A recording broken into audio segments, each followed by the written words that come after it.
Hi, this is Paul, and I'm going to show you how to create 2D chiseled text like that used in the Hobbit logo in RED or Avid FX. So let's get started. Delete my default tracks here and disable animate mode. Now let's create some text.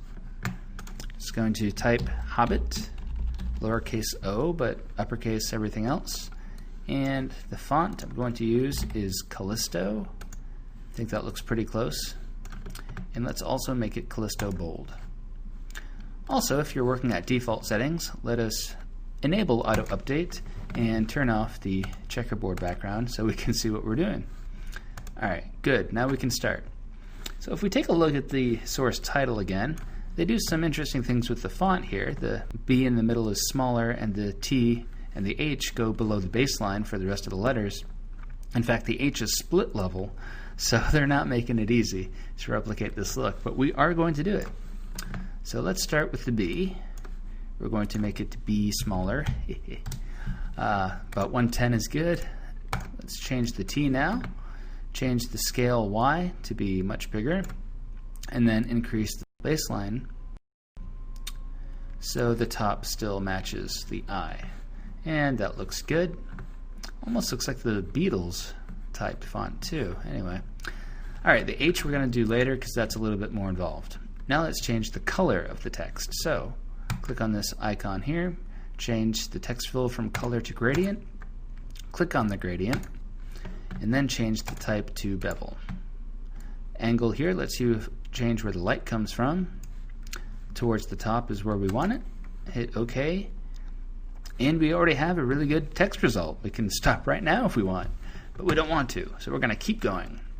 So that's a lot of good work. Now let's do the split level H. So deselect everything in your timeline, create a new text track, and just make the letter I. Notice it kept my baseline and scale settings from my previous text, which is very convenient here. Now if I go into the controls, select the top level of the I here, and just shift the position X over to cover up where it should be about there. And I can nudge this using arrows on the keyboard, and I'll zoom in to make sure it's doing a good job, and good enough. Alright, so now let's mask the rest of the H here so we don't see that little other H there. So we need to put the I on the bottom. The way I like doing this is to actually just select the pen tool and start clicking around. What we want to do is actually get really close into where it naturally cuts off. I know it's doing some weird stuff with the fill, but don't worry about that. As long as we get it nicely around that area, and we do, what we're going to do is drag this spline track we just created onto the mask track here. So that did the opposite of what we want. So if you click on the little icon here, it'll invert the mask track and give us exactly what we wanted there. I noticed the I actually has a little bit more bevel, but that's okay. We're going to add so much coloration to this it won't be noticeable. Alright, there we go. So there's the geometry of the text. Let's pre-compose these two together and call it bevel text. Now let's create the texture that's going to go on this. So let's create a natural media track. The wood grain is the default. It's also the perfect one for this tutorial. Going to bring up the scale Y just a little bit. Maybe darken the dark color. And turn down the ring scale. You can adjust this however you like. That is enough for now. Another way you could go about this is you could actually just bring in a still image to use as your texture map, but if you don't have any, this is a good way to make your own. So we have the wood grain. Let's add some depth to it by adding a noise map filter.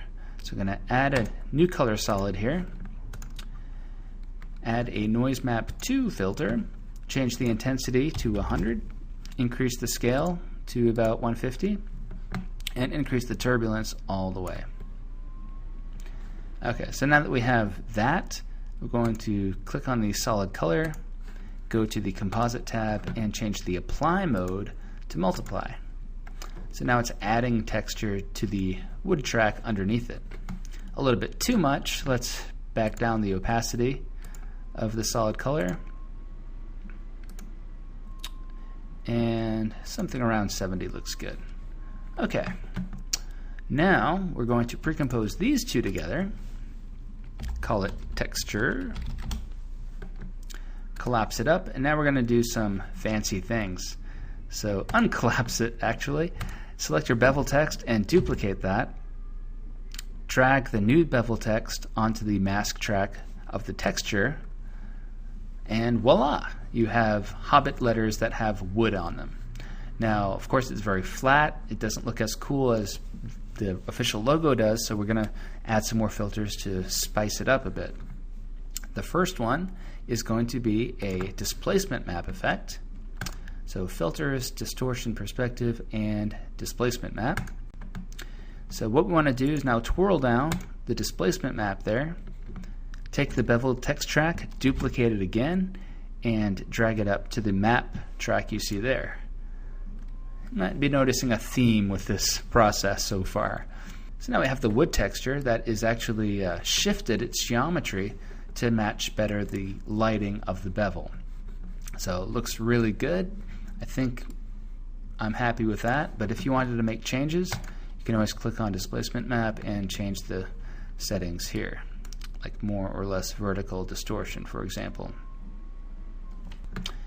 Okay, the last thing we're going to do with this bevel text track is put it on top of the texture and then change the composite mode of the bevel text to overlay. And that gives us some very nice shading across all the letters. It's almost the final result depending on what you're going for here. But what we're going to focus on now is really replicating what they did with all the imperfections in the geometry. So still a little bit more to go. Actually, the first thing I want to do before I do any of that is change the color on the text. So I'm going to add the multitone mix filter. And the reason I'm doing this is because I think it's a nice way to get some real rich colors into your scene without having to use like the perfect texture map. I happen to make a preset that works really well for this. I just changed all these colors to be orange scale.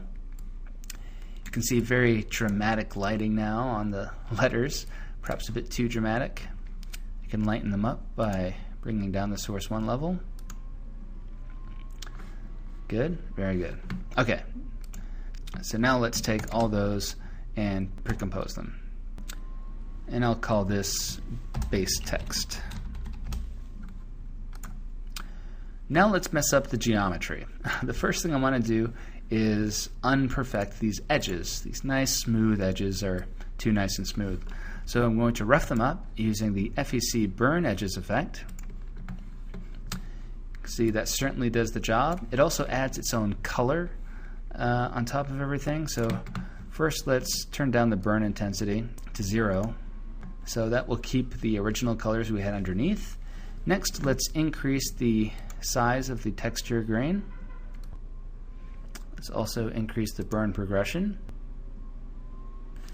Now we don't want to see too many spots where the text is eroding, because then it looks just bad. So maybe turn down the burn width and the texture amount. And okay, I think we got it. So just checking the other letters. All right, good. Just enough to look non-uniform. Next, we're going to add a turbulence filter, BCC Turbulence, and this will give everything a jagged look. Select pin edges, select no pin, turn down the scale and the intensity so it looks a little bit more subtle. Noticeable, but you know, a little subtle. Looks pretty good. Okay, so we are done the geometry for the text. Now let's work on the real fancy stuff, adding these sort of random highlights and chips on the text. So to do that, you have two options. You can use a paint layer or you can use a spline shape. So I'll show you how to use the paint first because it's a lot simpler. Just make sure your color is something light. White is good. And then go down here and change the apply mode hard light or overlay work really well. Overlay works for dark colors too, and then I can just draw on the text. I can change the size and width and softness of the brush here, and I can just keep drawing more, just enough to put some random spots in the text. So this has all been using white. If I use black instead, similar thing, nice random shadows added into the text. So that's one way you can add imperfections. The other way is to create a new spline shape. So deselect everything in your timeline, select the spline shape, and just draw a shape where you think you need to chip away. So the shape of the spline itself is the shape of the chip. You can customize it after it's been drawn too. And then, just like before, you have fill options. So turn on the fill. We're going to change the color to gradient. And again, using the gradient editor, change the light with the angle. This time we're going to push the colors a little bit closer together. And let's change this white color here to be one of the colors from our text, like right there. Say OK. And there we have a nice little swipe cut out of the O. And if it looks a bit too strong, you can always change the composite mode, or you can just drop the opacity.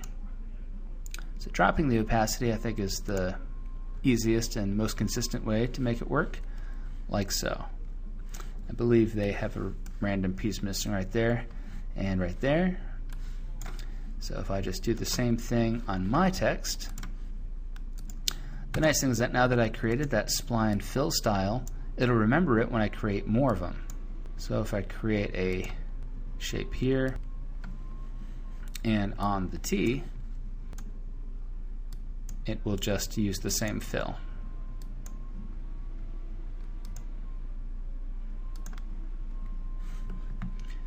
And again, I can just drop the opacity so it blends in a bit more with the background.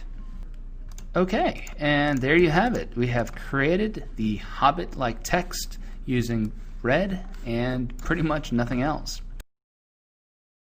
So if you wanted to continue on with the other tutorial on making your 3D animation title, what you would do at this point is pre-compose everything and just call it your text image. From that point on, you would use vector trace to trace over these and create 3D objects from them. And treat this pre-composed track as you did the image in the other tutorial, which is available on our website at borisfx.com.